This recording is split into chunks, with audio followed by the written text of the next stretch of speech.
Hello friends, स्वागत करता हूं आपका अपने यूट्यूब चैनल संघर्ष क्लासेस में। जी हाँ दोस्तों, अभी तक मेरे चैनल को सब्सक्राइब नहीं किया है तो वीडियो के नीचे एक सब्सक्राइब का बटन दिख रहा होगा, जल्दी से सब्सक्राइब कर लीजिए। साथ में बेल आइकन बटन जरूर दबा दीजिए जिससे कि मेरी सभी वीडियो आप तक पहुँचती रहे। चलिए आज के नए चैप्टर की शुरुआत करते हैं। आज हिंदी का हमारा चौथा चैप्टर है। इससे पहले मैंने वर्णमाला, विराम चिन्ह और संधि को पूरी डिटेल में पढ़ाया और साथ में प्रैक्टिस भी करवाया क्वेश्चन आंसर के। तो आपने अभी तक मेरा वीडियो ये नहीं देखा है तो आप प्लेलिस्ट में जाकर देख सकते हैं। चलिए आज के चैप्टर की बात करते हैं। आज के चैप्टर जो हमारा समास होने वाला है, इससे पेपर में बहुत ज़्यादा क्वेश्चन पूछे जाते हैं तो इसको वीडियो को स्किप मत कीजिएगा, लास्ट तक जरूर देखिएगा। एक ही वीडियो में पूरा समास चैप्टर जो हम खत्म करने वाले हैं। चलिए स्टार्ट करते हैं। समास शब्द का अर्थ क्या होता है? तो अगर समास शब्द के अर्थ की बात करें क्या होता है? संक्षिप्तीकरण। चलिए परिभाषा को देखते हैं। दो या दो से अधिक शब्दों से मिलकर बने नवीन एवं सार्थक शब्दों को क्या कहते हैं? समास कहते हैं। देखिए यहाँ पर एक बात याद रखिएगा कि संधि में क्या था? दो या दो से अधिक वर्णों का था, ठीक है। और यहाँ पर क्या है? दो या दो से अधिक शब्दों। जब वर्णों की बात करेगा तो क्या हो जाएगा? संधि हो जाएगा, और जब शब्दों की बात करेगा तो क्या हो जाएगा? समास हो जाएगा। डाउट क्लियर हो गया होगा आपका। चलिए आगे चलते हैं। देखिए स्टार्ट करने से पहले कुछ शब्द हैं उसको देख लेते हैं जिसको हमारे इस चैप्टर में जरूरत पड़ेगी। चलिए एक होता है समासपद या समस्पद। शब्दों के मेल से संक्षिप्त शब्द बनता है, उसे क्या कहते हैं? समासपद या समस्पद कहते हैं। जैसे उदाहरण की बात करें, देखिए राजा का कुमार, ठीक है। शब्दों का मेल हुआ ना, राजा का कुमार क्या हो जाएगा? राजकुमार हो जाएगा। तो यही राजकुमार क्या कहलाएगा? हमारा समासपद या समस्त पद कहलाएगा, ठीक है। और समस्त पद का जब विग्रह करेंगे तो विस्तृत रूप लिखेंगे तो क्या कहलाएगा? भाई क्या कहलाता है? फिर देखिए राजकुमार को क्या लिख सकते हैं? राजा का कुमार। जब समास पद का क्या करेंगे? विस्तृत रूप में लाएंगे तो ये क्या कहलाएगा? समास विग्रह कहलाएगा। देख लीजिए यहाँ पर लिखा है मैंने कि समास पद को वापस विस्तृत रूप में लाने को क्या कहते हैं? समास विग्रह कहते हैं। आप समझ गए होंगे। यहाँ पर एक बात और रखिएगा कि देखिए जैसे राजा का कुमार, राजा क्या हो जाएगा? हमारा प्रथम शब्द हो जाएगा और कुमार क्या हो जाएगा? हमारा दूसरा शब्द हो जाएगा, ठीक है। प्रथम शब्द को क्या कहते हैं? पूर्व पद भी कहते हैं। क्या कहते हैं? पूर्व पद कहते हैं। और द्वितीय शब्द को क्या कहते हैं? उत्तर पद कहते हैं। नोट करके लिख लीजिएगा। आगे चलते हैं, बात करते हैं समास के भेद की। तो समास के कितने भेद होते हैं? 6 भेद होते हैं। पेपर में डायरेक्ट क्वेश्चन पूछेगा आपसे कि समास में कितने भेद होते हैं, तो क्या आपका राइट आंसर क्या हो जाएगा? 6। तो अब कौन कौन से? तो ऐसे देखते हैं। पहला क्या है? द्वंद्व समास, फिर उसके बाद द्विग समास, उसके बाद तत्पुरुष समास, फिर उसके बाद कर्मधारय समास, उसके बाद अव्ययी भाव समास, उसके बाद क्या?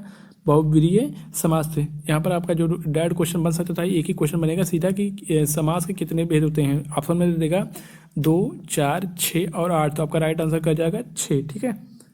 आगे चलते हैं। अब एक एक करके इसको समास के जितने भी भेद हैं इनको एक एक करके हम पढ़ेंगे।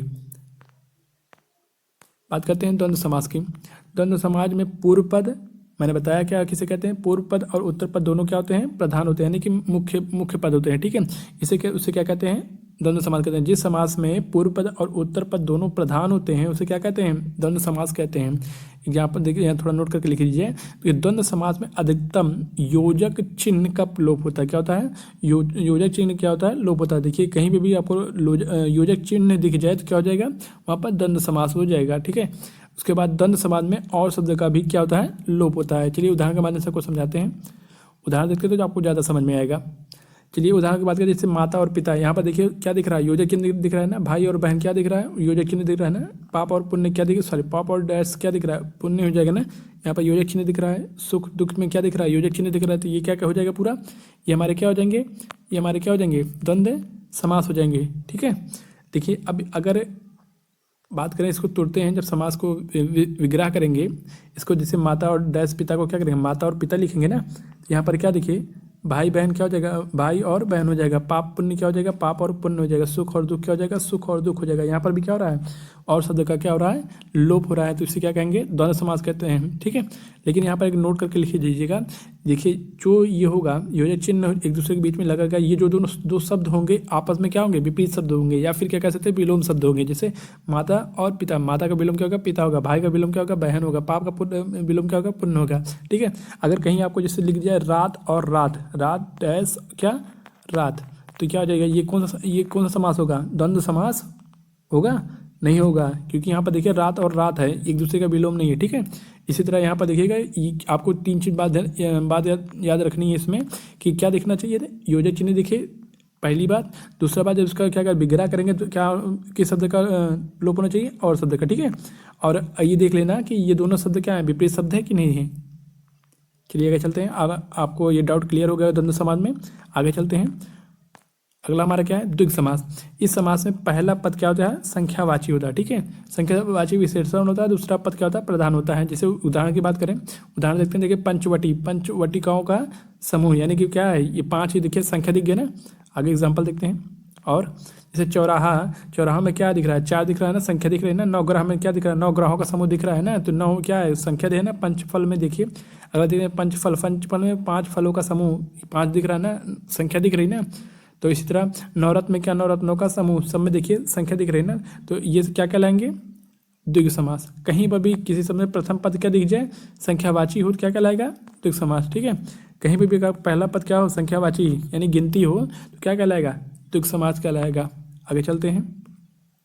अगला हमारा है कर्मधारय समास, ठीक है। इसको देखते हैं। जिस समास में पूर्व पद क्या हो, विशेषण, और उत्तर पद क्या हो, विशेष हो, वो क्या कहलाएंगे, कर्मधारय समास कहलाते हैं। इसमें उत्तर पद क्या होता है, प्रधान होता है। पेपर में सीधा क्वेश्चन पूछेगा कि क्या होता है उत्तर पद की, कर्मधारय समास में कौन सा पद प्रधान होता है, प्रथम पद या पूर्व पद या उत्तर पद, या फिर पूछ लेगा प्रथम पद या फिर द्वितीय पद बोल देगा। तो आपका राइट आंसर क्या जाएगा, द्वितीय पद या उत्तर पद, ठीक है। आगे चलते हैं। इसमें नोट करके ट्रिक लेकर जान लीजिए कि विशेषता बताने वाले समास को क्या कहते हैं, कर्मधारय समास कहते हैं। विशेषता देखिए, जैसे एग्जाम्पल की बात दिखाते हैं तो आपको ज़्यादा समझ में आएगा। जैसे चंद्रमुख, ठीक है, चंद्र जैसा मुख। देखिए मुख की विशेषता क्या हो रही है, मुख कैसा है, चंद्र के समान, ठीक है। तो क्या हुआ है, इस मुख की विशेषता बताई जा रही है ना। तो क्या हो जाएगा यहाँ पर, कौन सा, कर्मधारय समास हो जाएगा। जैसे काली मिर्च, ठीक है, काली है जो मिर्च, मिर्च कैसी है, काली है ना, विशेषता बताई जा रही है ना। तो यहाँ पर क्या हो जाएगा, कर्मधारय समास। इसी तरह क्या है, नील कमल, यानी क्या है, नीला है जो कमल, यहाँ पर भी क्या हो रहा है, विशेषता बताई जा रही है। तो यहाँ पर क्या हो जाएगा, कर्मधारय समास हो जाएगा। आप डायरेक्ट याद रखिएगा कि इसको तोड़ के हम देखेंगे। जैसे काली मिर्च लेते एग्जाम्पल, तो काली है जो मिर्च, ठीक है, मिर्च कैसी है, काली। यहाँ पर देखो विशेषता बताई जा रही है ना। कहीं अगर तोड़ के देखेंगे, अगर विशेषता बताई जा रही है तो वहाँ पर कौन सा समास होगा, कर्मधारय समास। ये ट्रिक याद रखिएगा, आपको कभी आपका क्वेश्चन गलत नहीं होने वाला।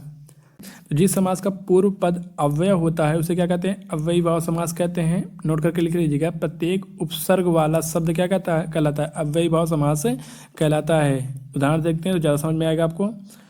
उदाहरण की अगर बात करें तो यथाशक्ति, यानी कि शक्ति के अनुसार, और यथाक्रम यानी क्रम के अनुसार। प्रत्येक घर मतलब घर घर, आजीवन यानी कि जीवन भर, और प्रतिदिन का मतलब क्या जाए, प्रत्येक दिन। देखिए यथाशक्ति में क्या है, यथा क्या है, उपसर्ग है।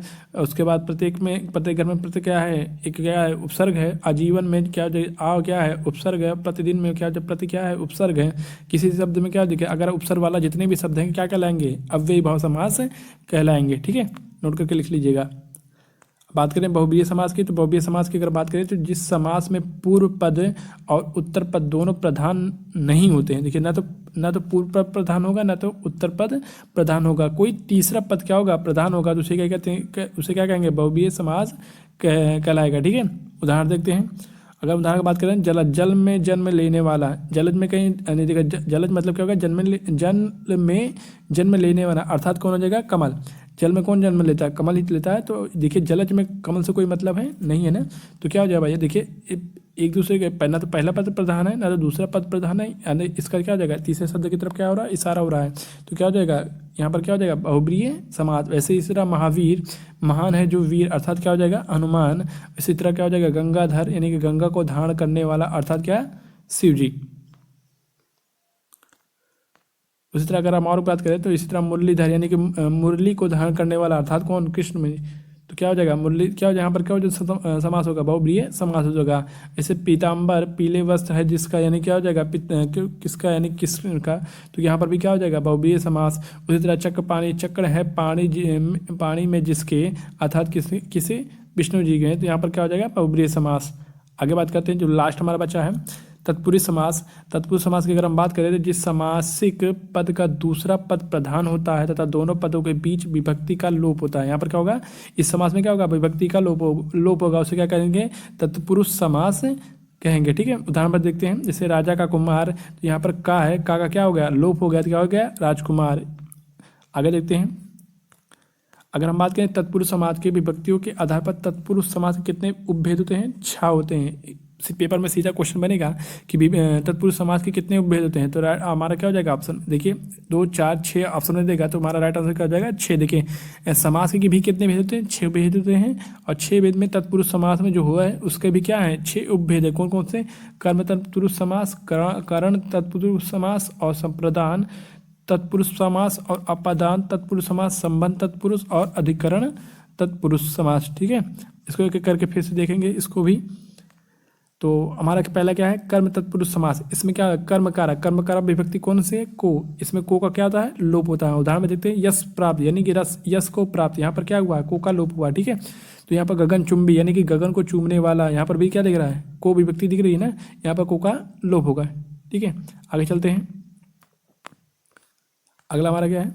अगला हमारा है कर्म तत्पुरुष समास। इसमें से अथवा के दोनों में से या फिर के द्वारा विभक्ति का लोप होता है। जैसे उदाहरण की बात करें, रस भरा, यानी रस से भरा, और इसमें क्या दिख रहा है? से दिख रहा है ना, इसका लोप हो रहा है। और यहाँ करुणा पूर्ण, मतलब करुणा से पूर्ण, यहाँ पर भी क्या हो रहा है? विभक्ति का लोप हो रहा है। तो यहाँ पर कौन सा समास होगा? करण तत्पुरुष समास। आगे बात करते हैं, अगला कौन सा हमारा? संप्रदान तत्पुरुष समास में देखते हैं। इसमें को अथवा के लिए, को या फिर के लिए विभक्ति का क्या होगा? लोप होगा। जैसे देशभक्ति, देश के लिए भक्ति, विद्यालय यानी कि विद्या के लिए आलय, तो यहाँ पर क्या हो रहा है? के लिए आ रहा है ना, विभक्ति का लोप हो रहा है, तो यहाँ पर क्या हो जाएगा? संप्रदान तत्पुरुष समास। ठीक है, आगे चलते हैं। अगला हमारा क्या है? अगला हमारा है अपादान तत्पुरुष समास, यानी इसमें क्या हो जाएगा? से अलग होने के अर्थ में विभक्ति का लोप होता है। देखिए यहाँ पर क्या है, इससे पहले जो था से, यहाँ पर कारण में यहाँ पर देखिए अलग होने के भाव में रह रहा है, यानी कि देखिए रस भरा, यानी कि रस से भरा, यहाँ पर अलगाव का अर्थ नहीं दिख रहा है ना। ऐसे करुणापूर्ण क्या हो रहा है? करुणा से पूर्ण, यहाँ पर अलगाव का अर्थ नहीं होगा, तो वहाँ पर क्या होगा? जब से बीच में लगा हो और अलगाव का भाव ना दे, तो वहाँ पर क्या होगा? कर्ण तत्पुरुष समास होगा। अगर कहीं पर आपको क्या मिले? से बीच में मिले और वहाँ पर क्या हो? अलगाव का बोध हो, तो क्या वहाँ पर क्या होगा? अपादान तत्पुरुष समास। जैसे कि इसमें से क्या होगा? से विभक्ति का लोप होगा, और से किसके अर्थ में होगा? अलग होने के अर्थ में। उदाहरण देखते हैं, पथ भ्रष्ट, यानी पथ से भ्रष्ट, यानी कि क्या हुआ? यहाँ पर अलगाव हो रहा है ना, पथ से क्या हुआ? भ्रष्ट, अलग हो रहा है ना, तो यहाँ पर क्या हो जाएगा? यहाँ पर अपादान तत्पुरुष समास। उसी तरह जीवन मुक्ति, यानी जीवन से मुक्ति, यहाँ पर भी क्या हो रहा? अलगाव के लिए से का प्रयोग हुआ, तो इसलिए क्या हो जाएगा? अपादान तत्पुरुष समास। अगला बात करते हैं, अगला हमारा देखते हैं। अगला हमारा है संबंध तत्पुरुष समास। इसमें का, की, के विभक्ति का लोप होगा। याद रखिए, को यहाँ पर को नहीं आएगा। ठीक है, तो यहाँ पर की क्या आएगा? केवल का, की और के, यही 3 आएंगे। इन विभक्ति का क्या होगा? लोप होगा। जैसे राष्ट्रपति, उदाहरण की बात करें, राष्ट्रपति यानी कि राष्ट्र का पति। ठीक है, यहाँ पर क्या आएगा ना? अमृत धारा, यानी अमृत की धारा, यहाँ क्या हो जाएगा? यहाँ पर क्या हो जाएगा? संबंध तत्पुरुष समास।